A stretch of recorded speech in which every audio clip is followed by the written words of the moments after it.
Ce week-end, les Genevoises et les Genevoises votent. Ils élisent les personnes qui vont les représenter pendant les 5 prochaines années au Grand Conseil et au Conseil d'État. Le Grand Conseil, c'est le pouvoir législatif au niveau du canton. Ce sont les élus qui font les lois. Un exemple, l'année dernière, la majorité des députés du Grand Conseil a voulu encadrer strictement la mendicité. Ils ont donc déposé un projet de loi qui a ensuite été voté. À partir de là, c'est le Conseil d'État qui prend le relais. C'est le gouvernement, le pouvoir exécutif, qui exécute les lois.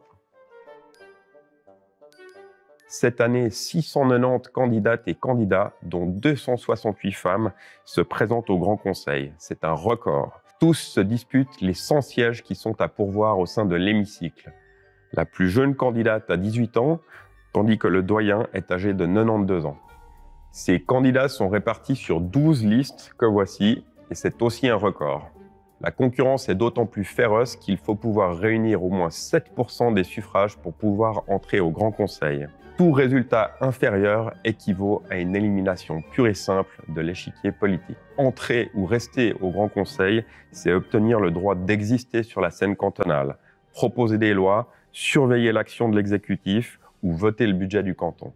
Pour chacune des formations politiques, il y a aussi un enjeu interne, percevoir des fonds, du financement qui alimentent les caisses du parti.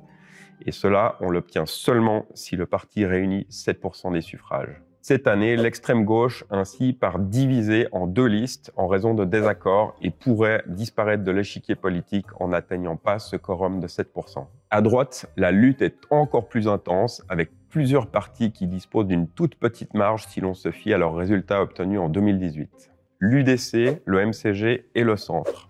À cela s'ajoute la venue de nouveaux partis qui sont susceptibles de faire leur entrée sur la scène cantonale ou alors de jouer les troubles faits en chapardant de précieuses voix aux autres partis sans pour autant atteindre ce seuil de 7%.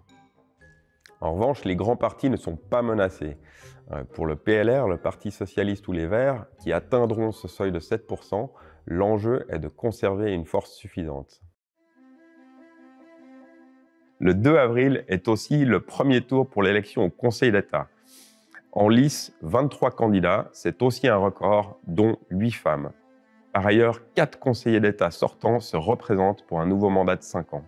L'élection au Conseil d'État se joue en 2 tours. Le premier tour a valeur de test. On teste la valeur des candidats pour, le cas échéant, rebattre les cartes en vue du second tour en formant des alliances. Cette élection se joue beaucoup sur la notoriété individuelle des candidats et la capacité qu'on leur prête à diriger une administration. Pour ce qui est du Conseil d'État, les données du problème sont claires. À gauche, la situation est relativement claire avec un bloc rose-vert compact composé de 4 candidats. La droite, par contre, part en ordre dispersé avec en général 2 candidats par parti. Pour Genève, les enjeux de cette élection sont évidemment très importants et l'un de ces enjeux, c'est la question de la croissance qui préoccupe Genève déjà depuis plusieurs années. On s'interroge, est-ce qu'il faut continuer à construire? Pour qui? Est-ce qu'il faut continuer à attirer autant de multinationales étrangères qu'auparavant? Toutes ces questions seront au cœur des préoccupations lors de la prochaine législature. Un autre enjeu majeur, c'est la question de la formation. Et en parallèle, on a aussi une hausse très inquiétante du nombre de jeunes qui sont à l'aide sociale et dépourvus de tout diplôme.